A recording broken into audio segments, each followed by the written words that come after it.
It's really interesting that in the PISA work, when you look at, so I'm thinking about the 2006 science data that's just come out. In the PISA work, what's really interesting is Australian students are amongst the most sensitive in the world to the level of application in their learning. The more application of their learning is part of their lessons, the better the performance in science. So the more application is in the lesson, the better the performance. And Australian kids are the most sensitive to it. So add a bit of application in other countries, and you don't get the big change that you get with Australian kids. I think that's one of the really, I think that's a really interesting piece of data, especially when you compare it to kids around the world. And for me, one of the reasons why I've talked about maths, and I've chosen maths as my example, is because maths is the clearest in terms of the evidence base for mathematics. The evidence base for the maths curriculum came very strongly from this report. It's a big book called Adding It Up. And in Adding It Up, they talk about 5 strands of what it is to be a learner. So the whole book, the whole weight of evidence behind the Australian curriculum in maths comes back to there are these 5 strands of what it is to be an effective learner. Reasoning, what they call strategic competence, and we've called that in our curriculum problem solving, so that's strategic approach. Conceptual understanding, so understanding. Productive disposition, that was the one that never made it into the curriculum because they couldn't see how they could make a curriculum that had productive disposition. Productive disposition, your disposition as a learner certainly comes out of, how you're taught and the experiences that you have, though perhaps not from the curriculum, but we could talk a long time about the dissociation between the curriculum and pedagogy. And then the last one on the right hand side there is procedural fluency. And what they're talking about there is that maths knowledge and know-how.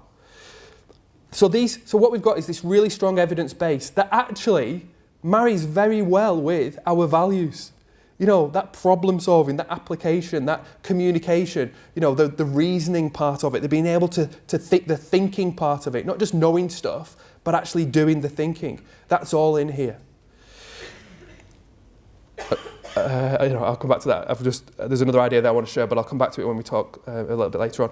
So our values as a group said those things. The evidence behind the Australian curriculum says those things. So where is it in the curriculum? Well, if we look at the maths curriculum, one of the places where we see it in the content is within the proficiencies. The proficiencies in the maths curriculum are it.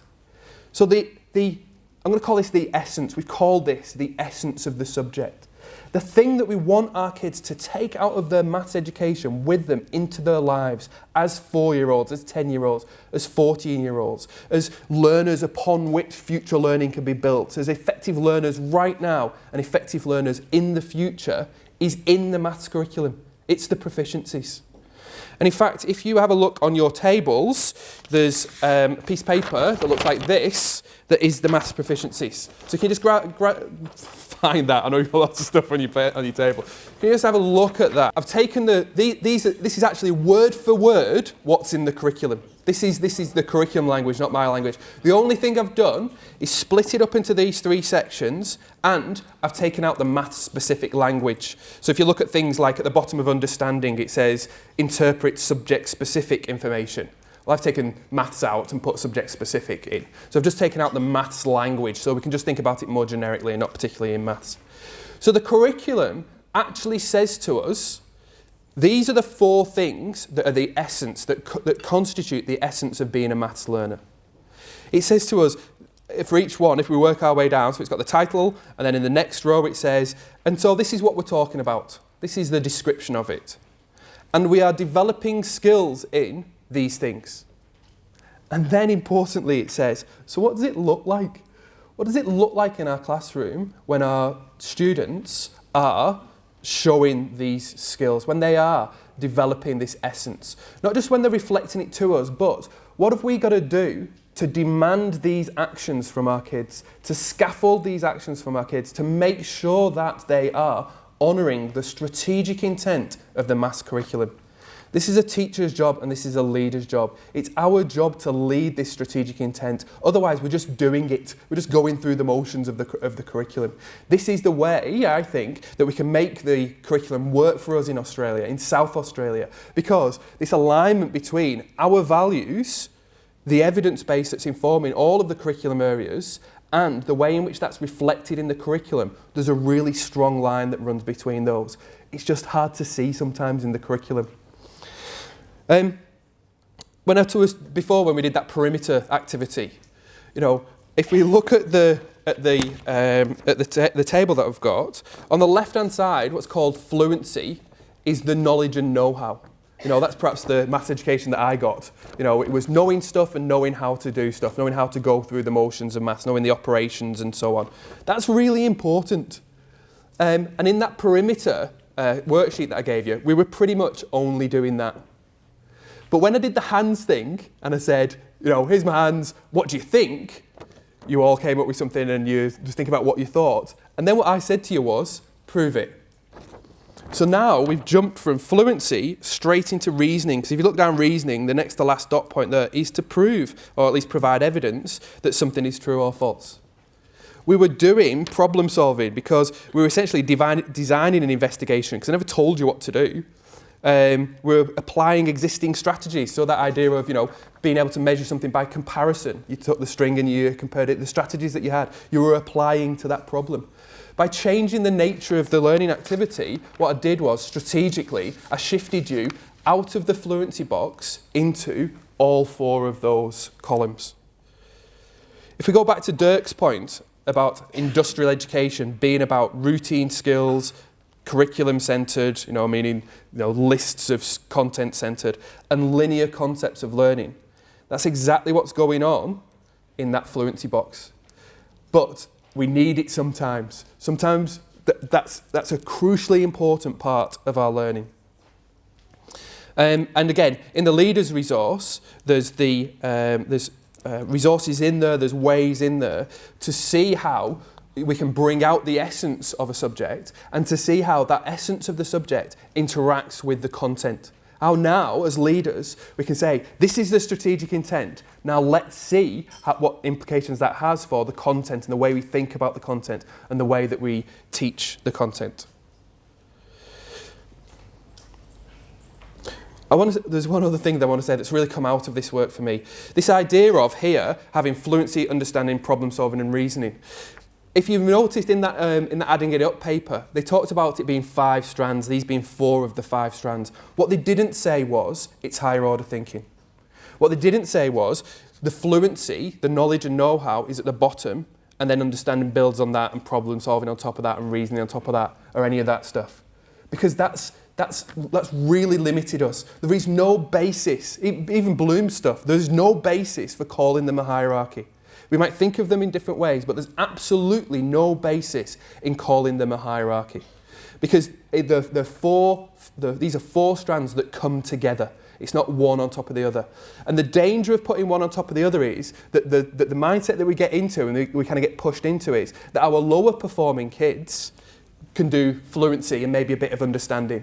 And our next level of kids can move along a little bit more. And our next level of kids can move along a little bit more. And only our good kids can get to the reasoning. That's not true. And so that shift to a pedagogy for success for all requires us to dismantle that hierarchy and talk about the essence of the subject being for all of our kids. I think as well, we talked about the difference between those activities that we did before. By thinking about these 4 strands as being accessible to all of our kids, it also creates different opportunities for things like engagement. David Price in this pamphlet that came out last year, reviewing all of that engagement research really, came to a position, and it's a similar position that we've come to when we've looked at that research. When we talk about engagement, what do we mean? And he picked out that in the research, almost everybody comes up with three parts of engagement. They talk about behavioural engagement, emotional engagement in some way, and what we're calling intellectual engagement. So there's these three aspects of engagement. And over here on the right-hand side, you can see that he talks about, well, you know, that traditional model of engagement was really just based in behavioural engagement. It was about turning up, sitting down, shutting up, you know, being on task, handing work in, you know, it was all that stuff, which is really just behavioural engagement. You know, once we get into the emotional engagement, some people have called it social engagement as well, being part of a learning community, being engaged, you know, but that engagement not being enough on its own. Because if we've got behavioural engagement and we've got emotional engagement and we're not doing intellectual engagement, we're just looking after somebody else's kids. You know, there's not the learning's not going on. That strategic intent of the learning can't be coming through. And so people have talked about engagement as being a three-legged stool, in that, you know, the behavioural engagement, the emotional engagement, and the intellectual engagement have got to come together. And again, this is another way in which people are thinking about getting rid of the hierarchy. You know, this idea that you've got to get the behavioural engagement first. The kids have got to turn up and have got to sit still and shut up and get on with it. And then, you know, we might put an emotional hook in, we might get them to care about, to take personally their education, and then we can do the intellectual engagement. Again, no basis for that at all, but we've got this kind of, this view of this hierarchy. You know, John Hattie's work I think is really interesting on things like attendance. Forced attendance has got a pretty big negative effect size. Making the kids turn up, one part of the behavioural engagement won't work on its own. It's got to come with emotional engagement and intellectual engagement as well.